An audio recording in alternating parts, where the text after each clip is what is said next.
जय श्री कृष्ण। आज हम सुनेंगे दशामाता की कथा। एक राजा के दो रानियां थी। बड़ी रानी के कोई संतान नहीं थी, किंतु छोटी रानी के एक पुत्र था। राजा छोटी रानी और उसके पुत्र को बहुत प्यार करते थे। यह देखकर बड़ी रानी को ईर्ष्या होती थी। वह राजकुमार के प्राणों की प्यासी हो गई थी।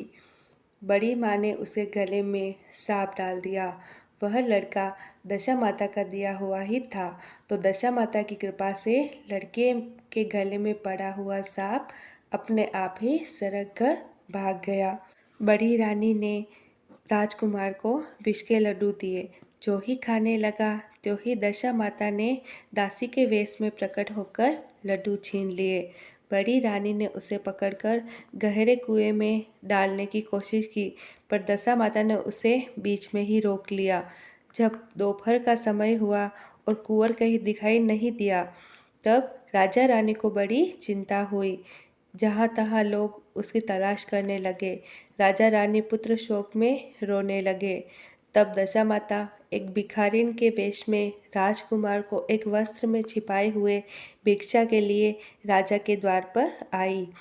तब सिपाहियों ने उसको दुत्कार कर कहा, यहाँ तो राजा का कुमार खो गया है और तुम्हें भिक्षा की पड़ी है, चल हट यहाँ से। तब दशा माता बोली, भाइयों, पुण्य का प्रभाव बड़ा होता है। यदि मुझे भिक्षा मिल जाए तो संभव है कि खोया हुआ राजकुमार भी मिल जाए। यह कहकर वह देहरी के भीतर पैर रखने लगी। उसी समय दशा माता ने राजकुमार के पैर से वस्त्र हटा लिया। सिपाहियों ने समझा कि अभी कुंवर इसके हाथ में है, इसे जाने दो और कुंवर को भीतर छोड़ आने दो। उधर से बाहर आने लगेगी तब पकड़कर बिठा लेंगे। दशा माता कुंवर को लिए हुए भीतर चली गई। उसने राजकुमार को चौक में छोड़ दिया और वहां से वापस होकर चल दी। परंतु रानी ने उनको देख लिया और कहा कि आप कौन हो और आपने मेरे लड़के को 3 दिन तक छिपाकर क्यों रखा और आपने ऐसा क्यों किया। दशा माता उसी क्षण वहीं ठहर गई। उन्होंने कहा कि रानी, मैं तुम्हारे पुत्र को चुराने छिपाने वाली नहीं हूँ। मैं तो तेरी ही आराध्या देवी दशा माता हूँ।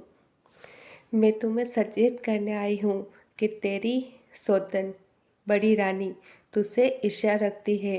वही तेरे पुत्र को मारना चाहती है। अपने पुत्र को कभी उसके पास न जाने दो।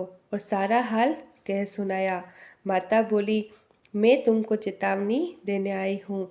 तब रानी भगवती के पैरों में गिर पड़ी।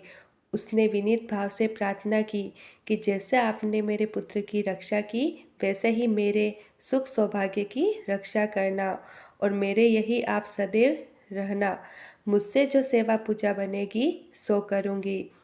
तब दशा माता ने कहा, मैं किसी के घर में नहीं रहती। जो श्रद्धा पूर्वक मेरा स्मरण करता है उसी के हृदय में रहती हूँ। मैंने तुझे साक्षात दर्शन दिया। इसके उपलक्ष्य में तुम सुहागिनों को बुलाकर उनको यथाविधि आदर सत्कार से भोजन कराओ और अपने नगर में तथा राज्य में ढिंढोरा पिटवा दो कि सभी लोग मेरा डोरा लिया करे और मेरा व्रत किया करे। यह कहकर दशा माता अंतर्ध्यान हो गई।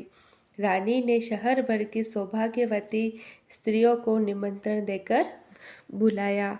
उपटन से लेकर शिरोभूषण श्रृंगार तक उनकी यथाविधि सेवा करके वह गहने आदि देकर आंचल भरे और भोजन कराकर विदा किया। शहर और राज्य में भी ढिंढोरा पिटवा दिया कि अब सब लोग दशा माता के डोरे लिया करें। हे दशा माता, जैसे आपने रानी को आशीर्वाद दिया वैसे हम सबको देना। जय दशा माता की। अगर आपको यह वीडियो अच्छा लगा हो तो इस वीडियो को लाइक एंड शेयर करें और मेरे चैनल दिव्य भक्ति प्रवाह को सब्सक्राइब ज़रूर करें।